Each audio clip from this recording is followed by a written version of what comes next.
ಭಾಗ್ಯ ಅಂತ ಹೇಳೋದಕ್ಕೆ ಖುಷಿ ಆಯ್ತು. ಇವತ್ತು ನೋಡ್ರಿ, ಎಲ್ಲರ ಹಣೆ ಮೇಲೆ ಭಂಡಾರ ಕುಂಕುಮವನ್ನ ನೋಡ್ತಾ ಇದೀವಿ, ಕೈಯಲ್ಲಿ ಹಸಿರು ಬಳೆಯನ್ನ ನೋಡ್ತಾ ಇದೀವಿ, ತಲೆ ಮೇಲೆ ಸೆರಗನ್ನ ಹಾಕಿರೋದು ನೋಡ್ತೀವಿ, ಕೈ ತುಂಬ ಬಳೆ ಹಾಕಿರೋದು ನೋಡ್ತೀವಿ.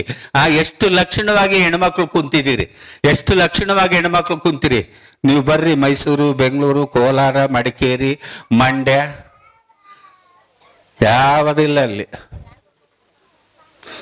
ಒಂದು ಸ್ಟಿಕ್ಕರ್ ಇಟ್ಕೊಂಡಿರ್ತಾರ, ಅದು ಹೆಣ್ಮಕ್ಳು. ಹುಡುಗಿಯರಂತೂ ಯಾವ್ದಿಲ್ಲ, ಬೋಳ ಬಸಮ್ಮನವ್ರು ಅವ್ರು, ಹುಡುಗಿಯರಲ್ಲರು, ಏನೇನು ಕೇಳಂಗಿಲ್ಲ. ನೀವೆಲ್ಲ ಎಷ್ಟು ಚಂದ ಅದೀರಿ. ಇದು ನಮ್ಮ ಉತ್ತರ ಕರ್ನಾಟಕದ ಸಂಸ್ಕಾರ, ಇದು ನಮ್ಮ ಉತ್ತರ ಕರ್ನಾಟಕದ ಸಂಸ್ಕೃತಿ. ಇದೆಲ್ಲ ಸಂಸ್ಕಾರ ಸಂಸ್ಕೃತಿ ಎಲ್ಲಿಂದ ಬಂತಪ್ಪ ಅಂದ್ರೆ ನಮ್ಮ ಉತ್ತರ ಕರ್ನಾಟಕದಲ್ಲಿ ಇರ್ತಕ್ಕಂಥ ಮಠಗಳಿಂದ ಬಂದು ಅಂತ ಹೇಳೋದಕ್ಕೆ ಖುಷಿ ಆಗುತ್ತೆ.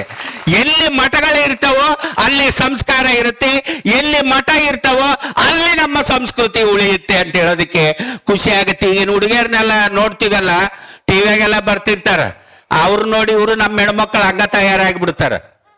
ಇವತ್ತು ಯಾರ್ಯಾರು ಯಾವ್ಯಾವ ಧಾರಾವಾಹಿ ಬಿಟ್ಟು ಬಂದವ್ರೇನು ಇವರು. ಅಮೃತಧಾರೆ, ಪುಟ್ಟಕ್ಕನ ಮಕ್ಕಳು, ಅವು ಎಂತೆಂಥವ ಧಾರಾವಾಹಿ ಸುಡುಗಾಡು ಬರ್ತಿರ್ತಾವ, ಅವನ್ನೆಲ್ಲ ಬಿಟ್ಟು ಬಂದಾರ. ಈ ಹುಚ್ಚ ಹೆಣ್ಮಕ್ಳು ಸಿಟಿಯಾಗಿರೋರು ಆ ಧಾರಾವಾಹಿ ನೋಡ್ತಾವು. ಅವು ಹಂಗ ರೇಷ್ಮೆ ಸೀರೆ ಉಟ್ಕೊಂಡು, ಕೈಯಾಗಿಲ್ಲ ಕೊಳ್ಳಾಗಿಲ್ಲ ಯಾವುದಿಲ್ಲ. ತುಟಿಗೊಂದು ಅರ್ಧ ಕೆಜಿ, ಮಕ್ಕಕ್ಕೊಂದು ಅರ್ಧ ಕೆಜಿ, ತುಟಿಗೊಂದು 1/4 ಕೆಜಿ ಬಣ್ಣ ಹಚ್ಕೊಂಡು ಸ್ಟವ್ ಮುಂದೆ, ಗ್ಯಾಸ್ ಮುಂದೆ ನಿಂತ್ಕೊಂಡು ಅಡಿಗೆ ಮಾಡಕ್ ಚಾಲು ಮಾಡ್ತಾವ. ಕೂದ್ಲ ಚೆಲ್ಲ ಹೊಡೆದಿರ್ತಾರ. ಅದ್ಯಾಕೆ ಚೆಲ್ಲ ಹೊಡೆದಿರ್ತಾರ ನಾವು ಒಂದು ಗೊತ್ತಾಗಿಲ್ಲ ನೋಡ್ರಿ. ಲಕ್ಷಣವಾಗಿ ತುರ್ಬ ಕಟ್ಟಿರಿ, ಜಡಿ ಹಾಕಿರಿ, ಯುವತಿ ಹಚ್ಚಿರಿ, ಎಷ್ಟು ಚಂದ ಅದಿರಿ. ಯಾವ ನನ್ನ ಕಟುಗ ಬರ್ತಾ ಇದ್ದಾನಂದ್ರೆ ಅವನು ನಿಮಗೆ ಶರಣವ್ವ ಅಂತ ತಲೆ ಬಗಸ್ಬೇಕು, ಆ ರೀತಿ ಕುಂತೀರಿ ನೀವು ಹೆಣ್ಮಕ್ಳು. ಆ ಹೆಣ್ಮಕ್ಳು ಇರ್ತಾರ್ರಿ, ಆ ಹೆಣ್ಮಕ್ಳು ಏನ್ ಹೆಣ್ಮಕ್ಳ್ರಿ, ಕೂದ್ಲ ಚೆಲ್ಲ ಹೊಡ್ಕೊಂಡು. ನಮ್ಮ ದ್ರೌಪದಿ ದುರ್ಯೋಧನನ ತೊಡೆಯನ್ನ ಸೀಳಿ ಅವನ ರಕ್ತವನ್ನ ತಂದು ನನ್ನ ಕೂದಲಿಗೆ ರಕ್ತ ಮಜ್ಜನ ಮಾಡಿದಾಗ ನಾನು ತುರುಬು ಕಟ್ಟುತ್ನಿ ಅಂತ ಶಪಥ ಮಾಡಿದ್ಲಂತ ಆಕಿ. ಈ ಹೆಂಗ್ಸ್ರು ಯಾರಿಗೆ ಮಾಡ್ಯಾರ ಶಪಥನ? ಕೂದ್ಲ ಚೆಲ್ಲ ಹೊಡ್ಕೊಂಡು ಬರ್ತಿರ್ತಾರ. ಈ ಹೆಂಗ್ಸ್ರು ಯಾರಿಗೆ ಮಾಡ್ಯಾರ ಶಬ್ದನ? ಯಾಕೆ ಗಂಡಸರು ತೊಡಿ ಹೊಡಿಬೇಕಂತ ಮಾಡಿದ್ದಾರೆ ಇವ್ರು? ಕೂದ್ಲ ಅದ ನಮ್ಮ ಸಂಸ್ಕೃತಿನೇ ಅಲ್ಲದು. ನಮ್ಮ ಸಂಸ್ಕೃತಿ ದ್ರೌಪದಿ ಶಪಥ ಮಾಡಿದ್ದೆ ಅಕ್ಕಿ ಕೂದ್ಲ ಬಿಟ್ಟಿದ್ಲು. ಇವ್ರು ಯಾಕೆ ಕೂದ್ಲ ಬಿಡ್ಬೇಕಪ್ಪ ಅಂತ ಹೇಳ್ತೀನಿ. ಆ ಟಿವಿಯಾಗ ನೋಡ್ತಾರಲ್ಲ, ಇವ್ರು ಅದನ್ನ ಮಾಡ್ತಾರೆ. ದಯವಿಟ್ಟು ಅಂತ ಧಾರಾವಾಹಿಗಳನ್ನ ನೋಡ್ಬೇಡ್ರಮ್ಮ, ದಯವಿಟ್ಟು ಅಂತ ಧಾರಾವಾಹಿಗಳನ್ನ ನೋಡ್ಬೇಡ್ರಿ. ಹೆಣ್ಣಿಗೆ ಶತ್ರು ಅದ್ರಾಗ. ಗಂಡು ಮಕ್ಕಳುಗಳು ವಿಲನ್ಗಳು ಇಲ್ಲ ಇವಾಗ, ಹೆಣ್ಮಕ್ಳ ವಿಲನ್ಗಳು ಆಗ್ಬಿಟ್ಟಾರ. ಅತ್ತಿಗೆ ಸೊಸಿ ವಿಲನು, ಸೊಸಿಗೆ ಅತ್ತಿ ವಿಲನು, ಅಕ್ಕಗ ತಂಗಿ ವಿಲನು, ತಂಗಿಗೆ ಅಕ್ಕ ವಿಲನು, ನೆಗಣ್ಣಿನ ವಿಲನು, ಬರೀ ಇವ್ರ ಹೊಂಟು ಬಿಟ್ಟತಿ. ಇದನ್ನ ನೋಡಿ ಹೆಣ್ಮಕ್ಳು ನಮ್ಮ ಮನೆಗೊಳಗೆ ಇವ್ರು ಹಂಗ ಮಾಡಕ್ ಶುರು ಬಿಡ್ತಾರ. ಅಂತ ಧಾರಾವಾಹಿಗಳು ನೋಡ್ಬೇಡ್ರಿ. ರಿಯಾಲಿಟಿ ಶೋಗಳು ಬರ್ತಾವ, ಒಳ್ಳೊಳ್ಳೆ ಶೋ ಬರ್ತಾವ, ಚಂದನ ಕಾರ್ಯಕ್ರಮ ಬರುತ್ತೆ, ಒಳ್ಳೊಳ್ಳೆ ಭಕ್ತಿಯ ಧಾರಾವಾಹಿಗಳು ಬರ್ತಾವ. ಅಂತವನ್ನ ನೋಡ್ರಿ, ನಿಮ್ಮ ಜೀವನ ಪಾವನವನ್ನ ಮಾಡ್ಕೊಳ್ರಿ. ಭಕ್ತಿಯ ಧಾರಾವಾಹಿಗಳನ್ನ ನೋಡ್ರಿ, ಎಲ್ಲಮ್ಮನ ಧಾರಾವಾಹಿ ಬರುತ್ತೆ, ರಾಘವೇಂದ್ರ ಸ್ವಾಮಿ ಧಾರಾವಾಹಿ ಬರುತ್ತೆ, ಇನ್ನು ಯಾವ್ಯಾವ ಒಳ್ಳೊಳ್ಳೆ ಧಾರಾವಾಹಿಗಳು ಬರ್ತಾವ. ಅಂತ ಧಾರಾವಾಹಿಗಳನ್ನ ನೋಡ್ರಿ. ನೀವು ಮನೆ ಮುರಿತಕ್ಕಂಥ ಧಾರಾವಾಹಿಗಳನ್ನ ದಯವಿಟ್ಟು ನೋಡ್ಬೇಡ್ರಿ. ನೀವು ಧಾರಾವಾಹಿ ನೋಡ್ಕೊಂತ ಕುಂದಿರ್ತೀರಿ, ನಿಮ್ಮ ಮಕ್ಕಳು ಮೊಬೈಲ್ ನೋಡ್ಕೊಂತ ಕುಂದಿರ್ತಾರೆ. ಮಕ್ಕಳಿಗೆ ಇವಾಗ ಟಿವಿ ಬೇಕಾಗಿಲ್ಲ, ಮೊಬೈಲ್ ಒಂದು ಇದ್ದು ಬಿಟ್ರೆ ಸಾಕು. ಮಕ್ಕಳು ಮೊಬೈಲ್ ನೋಡ್ತಾರೆ, ನೀವು ಟಿವಿ ನೋಡ್ತೀರಿ. ನೀವು ಟಿವಿ ನೋಡೋದ್ರಿಂದ, ಮಕ್ಕಳು ಮೊಬೈಲ್ ನೋಡೋದ್ರಿಂದ ನಮ್ಮ ಸಂಸ್ಕಾರ ಹಾಳಾಗಿ ಹೋಗುತ್ತೆ, ಸಂಬಂಧ ಹಾಳಾಗಿ ಹೋಗುತ್ತೆ. ಅಣ್ಣ ಅನ್ನೋದಿಲ್ಲ, ತಮ್ಮ ಅನ್ನೋದಿಲ್ಲ, ತಂಗಿ ಅನ್ನೋದಿಲ್ಲ, ದೊಡ್ಡಪ್ಪಿಲ್ಲ, ಚಿಕ್ಕಪ್ಪಿಲ್ಲ, ಸಣ್ಣವಿಲ್ಲ, ದೊಡ್ಡವಿಲ್ಲ. ಈ ಸಂಬಂಧಗಳೇ ಎಲ್ಲ ಮುರಿದೋಗ್ಬಿಡ್ತವೆ, ಈ ಸಂಬಂಧಗಳೇ ಹಾಳಾಗಿ ಹೋಗ್ಬಿಡ್ತಾವೆ. ಆ ಮೊಬೈಲ್ನಾಗೆ ತಲ್ಲೀನರಾಗಿಬಿಡ್ತಾರೆ. ಮೊಬೈಲ್ನಾಗೆ ತಲ್ಲೀನರಾಗೋದ್ರಿಂದ ಚಿಕ್ಕ ವಯಸ್ಸಿಗೆ ಅವ್ರಿಗೆ ಹಾರ್ಟ್ ಅಟ್ಯಾಕ್ ಆಗುತ್ತೆ, ಕಣ್ಣುಗಳು ಬೇಗ ಹೋಗುತ್ತೆ, ಮೈಂಡಿಗೆ ಸ್ಟ್ರೋಕ್ ಹೊಡೆಯುತ್ತೆ, ಈ ಥರದ್ದೆಲ್ಲ ಆಗುತ್ತೆ. ಮಕ್ಕಳಿಗೆ ಮೊಬೈಲನ್ನು ಕೊಡಬೇಡ್ರಿ. ಮಕ್ಕಳಿಗೆ ಓದುವ ಹವ್ಯಾಸವನ್ನ ಕಲಿಸ್ರಿ. ಮಕ್ಕಳಿಗೆ ಓದೋ ಹವ್ಯಾಸವನ್ನ ಕಲಿಸ್ರಿ. ಒಂದು 7 ರೂಪಾಯಿ ಕೊಟ್ಟು ಪತ್ರಿಕೆಯನ್ನು ತಗೊಂಡು ಮಕ್ಕಳಿಗೆ ಪತ್ರಿಕೆ ಓದಕ್ಕನ್ನ ಕೊಡ್ರಿ. ಅವ್ರು ಇನ್ನೂ ಓದಕ್ ಶುರು ಮಾಡಿದ್ರ ಇಂಥ ಶರಣರ ಪುಸ್ತಕಗಳನ್ನ ಕೊಡ್ರಿ. ಶರಣರ ಪುಸ್ತಕಗಳನ್ನ ಕೊಡ್ರಿ. ಅವ್ರಿನ್ನೂ ಹೆಚ್ಚು ಓದಕ್ ನಿಂತ್ಕೊಂಡ್ರ ಅವಾಗ ರಾಮಾಯಣ ಕೊಡ್ರಿ, ಮಹಾಭಾರತ ಕೊಡ್ರಿ, ಬೈಬಲ್ ಕೊಡ್ರಿ, ಕುರಾನ್ ಕೊಡ್ರಿ. ಇವಿಷ್ಟು ಪುಸ್ತಕಗಳನ್ನು ಓದಿದಂಥ ಮಕ್ಕಳು ಮುಂದೆ 10 ರಿಂದ 50 ಲಕ್ಷ ಕಟ್ಟಿ ಕೋಚಿಂಗ್ ಹೋಗೋ ಅವಶ್ಯಕತೆನೇ ಇಲ್ಲ. ಇವಿಷ್ಟು ಅಷ್ಟು ಪುಸ್ತಕಗಳನ್ನು ಓದಿದ ಮಕ್ಕಳು ಅಷ್ಟು ದುಡ್ಡು ಕಟ್ಟಿ ಕೋಚಿಂಗ್ ಹೋಗೋ ಅವಶ್ಯಕತೆನೇ ಇಲ್ಲ. ಮಕ್ಕಳು ಯಾರು ತಲೆ ತಗ್ಗಿಸಿ ಮೊಬೈಲ್ ಅನ್ನ ನೋಡೋಕೆ ಶುರು ಮಾಡ್ತಾರೋ ಜೀವನ ಪರ್ಯಂತ ಅವ್ರ ತಲೆ ಎತ್ತೋದಿಲ್ಲ, ಜೀವನ ಪರ್ಯಂತ ಅವ್ರ ತಲೆ ಎತ್ತೋದಿಲ್ಲ. ಯಾರ ಕೈಯಲ್ಲಿ ಪುಸ್ತಕಗಳನ್ನ ಹಿಡ್ಕೊಂಡು ಓದ್ತಾರೋ ಅವ್ರು ಕೋಟಿಗಟ್ಟಲೆ ಜನ ಇರ್ಲಿ, ನಾನು ಕನ್ನಡಿಗ ಅಂತ ಹೆಮ್ಮೆಯಿಂದ ಮಾತಾಡ್ತಾರೆ, ಕನ್ನಡಿಗ ಅಂತ ಹೆಮ್ಮೆಯಿಂದ ಮಾತಾಡ್ತಾರೆ. ನಾನು SSLC ಫೇಲ್ ಆಗಿನ್ರಿ, ಹೋಗಿ ಹೊರದ ಸೈನ್ಸು ಇಂಗ್ಲಿಷ್ 2 ಸಬ್ಜೆಕ್ಟು. ನಾನು ಯಾವಾಗ ಓದೋಕ್ ಶುರು ಮಾಡಿದ್ನೋ, ಓದೋಕ್ ಶುರು ಮಾಡಿದಾಗಿಂದ ಇಷ್ಟೆಲ್ಲ ಮಾತಾಡಕ್ ಬರುತ್ತೆ. ನಾನು ಮೊದಲು ಮಾತಾಡ್ತಾ ಇದ್ದಿಲ್ಲ, ಕಲಾವಿದರು ಯಾರು ಮಾತಾಡೋದಿಲ್ಲ, ಹಾಡ್ತಾರೆ, ಕುಣಿತಾರೆ, ನಾಟಕ ಮಾಡ್ತಾರೆ ಅಷ್ಟೇ ವಿನಾಗ ಮೈಕ್ ಮುಂದೆ ನಿಂತ್ಕೊಂಡು ಮಾತಾಡಕ ಬರಂಗಿಲ್ಲ ಕಲಾವಿದರಿಗೆ. ನಾನು ಒಬ್ಬಕ್ಕೆ ಅಷ್ಟೊಂದ ಮಾತಾಡೋದು, ಎಷ್ಟು ಗಂಟೆ ಬೇಕಂದ್ರೆ ಅಷ್ಟು ಗಂಟೆ ಮಾತಾಡ್ತೀನಿ. ಮಕ್ಕಳಿಗೆ ಮೊಬೈಲ್ ಕೊಡಬೇಡ್ರಿ, ಪುಸ್ತಕಗಳನ್ನ ಕೊಡ್ರಿ ಅಂತ ಹೇಳ್ತೀನಿ. ಮಕ್ಕಳಿಗೆ ಶರಣರ ಪುಸ್ತಕಗಳನ್ನ ಕೊಟ್ರೆ ನಮ್ಮ ಸಂಸ್ಕಾರ ಉಳಿಯುತ್ತೆ, ನಮ್ಮ ಸಂಸ್ಕೃತಿ ಉಳಿಯುತ್ತೆ ಅಂತ ಹೇಳೋದಕ್ಕೆ ಇಷ್ಟಪಡ್ತೀನಿ. ಅದು ಅಲ್ಲದೆ ಕಡ್ಡಾಯವಾಗಿ ನಿಮ್ಮ ಮಕ್ಕಳನ್ನ 1ನೇ ತರಗತಿಯಿಂದ 10ನೇ ತರಗತಿವರೆಗೆ ಸರ್ಕಾರಿ ಶಾಲೆಯಲ್ಲಿ ಕನ್ನಡವನ್ನ ಓದಿಸ್ರಿ. ಸರ್ಕಾರಿ ಶಾಲೆಯಲ್ಲಿ ಕನ್ನಡವನ್ನು ಓದಿಸ್ರಿ. ಸರ್ಕಾರಿ ಶಾಲೆಯಲ್ಲಿ ಓದಿದಂತ ಮಕ್ಕಳು ಸುಸಂಸ್ಕೃತರಾಗ್ತಾರೆ, ಸಂಸ್ಕಾರವಂತರಾಗ್ತಾರೆ, ನಮ್ಮ ಸಂಸ್ಕೃತಿಯನ್ನೇ ಎತ್ತಿ ಹಿಡಿತಾರೆ. ಆಂಗ್ಲ ಭಾಷೆ ಕಲಿತು ಮಕ್ಕಳು ಈ ಮಠ ಅಂದ್ರೆ ಗೊತ್ತಿಲ್ಲ, ಗುರುಗಳಂದ್ರೆ ಗೊತ್ತಿಲ್ಲ, ದಾಸೋಹ ಅಂದ್ರೆ ಗೊತ್ತಿಲ್ಲ, ಓಂ ನಮ ಶಿವಾಯ ಅಂದ್ರೆ ಗೊತ್ತಿಲ್ಲ, ಪಂಚಾಕ್ಷರಗಳು ಯಾವ ಅಂದ್ರೆ ಗೊತ್ತಿಲ್ಲ. ಆ ಮಕ್ಕಳಿಗೆ, ಆಂಗ್ಲ ಭಾಷೆ ಕಲಿತ ಮಕ್ಕಳಿಗೆ ಇದ್ರ ಹವ್ಯಾಸನೇ ಇರೋದಿಲ್ಲ, ಇದ್ರ ಅಭ್ಯಾಸನೇ ಇರೋದಿಲ್ಲ.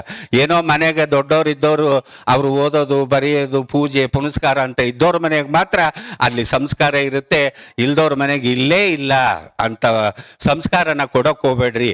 ಆಂಗ್ಲ ಭಾಷೆ ಬೇಕು, ಆಂಗ್ಲ ಭಾಷೆ ಬೇಡ ಅಂತ ಹೇಳೋದಿಲ್ಲ. ಆಂಗ್ಲ ಭಾಷೆ ಇಲ್ಲದೆ ಇದ್ರೆ ಯಾವ ಆಫೀಸ್ಗೆ ಹೋದ್ರು ಒಂದು ಫೈಲ್ ಮೂವ್ ಮಾಡಕ್ಕಾಗಲ್ಲ, ಯಾವ ಆಫೀಸ್ಗೆ ಹೋದ್ರು ಒಂದು ಫೈಲ್ ಮೂವ್ ಮಾಡಕ್ಕಾಗಲ್ಲ.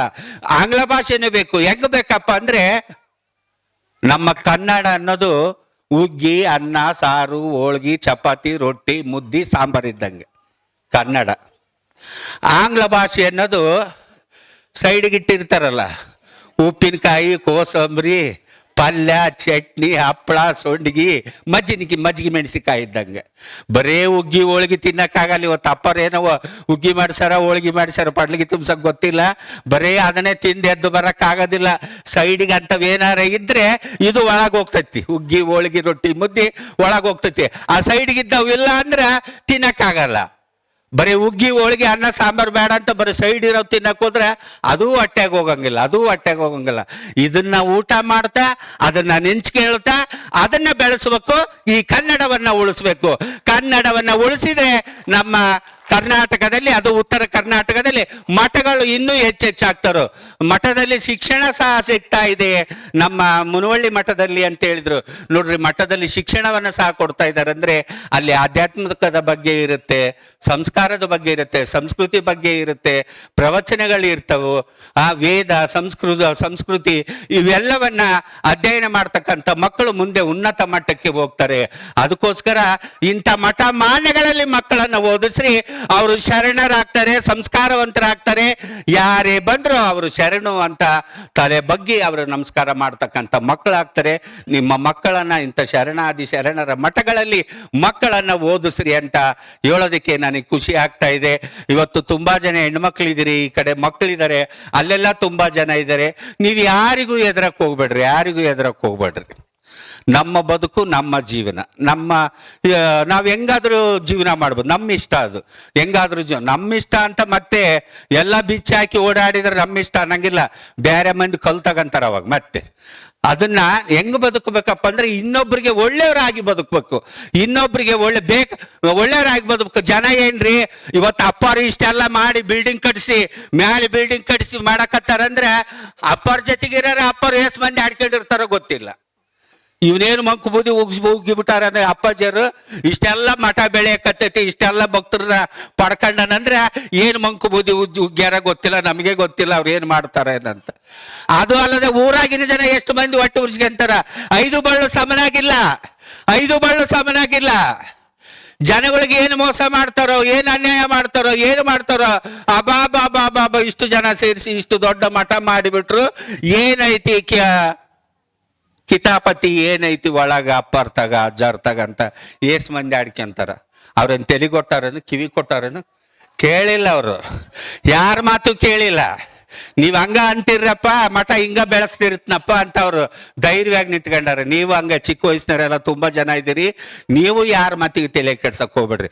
ಇವತ್ತು ಪಡ್ಲಿಗೆ ತುಂಬಸಕ್ಕಂತ ನೀವು ಹೆಣ್ಮಕ್ಳು ಇಲ್ಲಿ ಬಂದಿರಿ, ಪ್ರವಚನ ಕೇಳಕ್ಕಂತ ನೀವ್ ಇಲ್ಲಿ ಬಂದಿರಿ. ನಿಮ್ ಮನ್ಯಾಗ ಏನೇನ್ ಆಡ್ಕೊಂತಾರ ಏನ ಅಲ್ಲ, ನೀವು ಹೋಗ್ಬಿಟ್ಟ ನೋಡು, ಸೋಗ್ ಮಾಡ್ಕೊಂತ ಪಡ್ಲಿಗೆ ಹಿಡ್ಕೊಂಡು ಕವಡಿ ಸಾರು ಹಾಕ್ಕೊಂಡು ಬಂಡರ ಚೀಲ ಹಾಕ್ಕೊಂಡು ಈಕೆ ಬಂದದ್ದಾಳ, ಎಲ್ಲ ಮಿನ್ನ ಯಾರಿಗಾನ ಬಂದದ್ದಾಳ ಆಡ್ಕೊಂತಿರ್ತಾರ. ಪ್ರವಚನ ಕೇಳಕ್ ಬಂದವ್ರಿಗೆ ಏಸ್ ಮಂದಿ ಆಡ್ಕೊಂಡಾರ ಏನೋ ಗೊತ್ತಿಲ್ಲ, ಪ್ರವಚನ ಕೇಳಕ್ ಬಂದವ್ರಿಗೂ ಆಡ್ಕೊಂಡಿರ್ತಾರ. ಈಕಿ ಶರಣಮ್ಮ ಆಗಿಬಿಡ್ತಾವ ಬಿಡು, ನಾಳೆ ಪ್ರವಚನ ಕೇಳಿ ಬಂದಂತ ಏಸ್ ಮಂದಿ ಆಡ್ಕೊಂಡಿರ್ತಾರ. ಆಡ್ಕೊಳ್ಳೋರು ಹೆಂಗಿದ್ರು ಆಡ್ಕೊಂತಾರ, ಕೂತ್ಕೊಂಡ್ರು ಆಡ್ಕೊಂತಾರ, ಮಕ್ಕಂದ್ರು ಆಡ್ಕೊಂತಾರ. ಇದ ಮಠದ ಮುಂದೆ 4 ಮಂದಿ ಕಟ್ಟಿ ಮೇಲೆ ಕುತ್ಕೊಂಡಿದ್ರಂದ್ರ ಮುಂದೊಂದು ಕಾಗಿ ಹೋಗ್ತಿರ್ತತಿ, ಹಿಂದೊಂದು 4 ಕಾಗಿ ಹೋಗ್ತಿರ್ತಾವ. ಮುಂದೋಗ ಕಾಗಿ ನೋಡಿ ಅದು ಹೆಣ್ಣು ಕಾಗಿ, ಹಿಂದೋಗವು ಗಂಡು ಕಾಗಿ, ಅದು ಹೆಣ್ಣು ಕಾಗಿ ಆದ್ರ ಮಾಡ್ತೈತೆ ಅಂತಾರೆ ಇಲ್ಲಿ ಮಠದ ಮುಂದೆ ಕುತ್ಕೊಂಡವ್ರು. ಇವ್ರೇನ್ ಲಾಟಿನ್ ಹಿಡ್ಕೊಂಡೋಗಿ ನೋಡಿದ್ರೇನು ಅದು ಹೆಣ್ಣು ಕಾಗಿ ಇದು ಗಂಡು ಕಾಗಿ ಅನ್ನೋದು? ನೋಡ್ರಿ, ಕರೆ ತಲೆ ಮಾನವ ಹಾರಿ ಹೋಗುವ ಕಾಗೆಗೆ ಆದ್ರವನ್ನ ಕಟ್ತಾನಂದ್ರೆ ಇನ್ನು ನಮಗೆ ಬಿಡ್ತಾನ, ನಿಮಗೆ ಬಿಡ್ತಾನ, ಯಾರಿಗೆ ಬಿಡ್ತಾನೆ? ಯಾರಿಗೂ ಬಿಡೋದಿಲ್ಲ ಅವನು. ಈ ಕರೆ ತಲೆ ಮಾನವ ಯಾರಿಗೂ ಬಿಡೋದಿಲ್ಲ. ಇವನು ಆಡ್ಕೊಳ್ಳೋದು ಅವನ ಕೆಲ್ಸನೇ. ಅದಕ್ಕೆ ಯಾರಿಗೂ ಎದುರಕ್ಕೆ ಹೋಗ್ಬೇಡ್ರಿ, ನೀವು ಧೈರ್ಯವಾಗಿ ಮುನ್ನುಗ್ರಿ. ಇವತ್ತು ಮಕ್ಕಳಿದಿರಲ್ಲ, ನಿಮ್ಮ ಗುರಿ ಏನೈತಿ, ನಿಮ್ಮ ಸಾಧನೆ ಏನೈತಿ, ನೀವು ತಾಯಂದ್ರೆ ಇದ್ರಿ, ನೀವು ಮಕ್ಕಳ ಏನು ಓದಿಸ್ಬೇಕು, ಯಾವ ಹಂತಕ್ಕೆ ಒಯ್ಬೇಕು, ಧೈರ್ಯವಾಗಿ ಮುನ್ನುಗ್ಗಿ ನೀವು ಕೆಲಸವನ್ನ ಮಾಡ್ರಿ.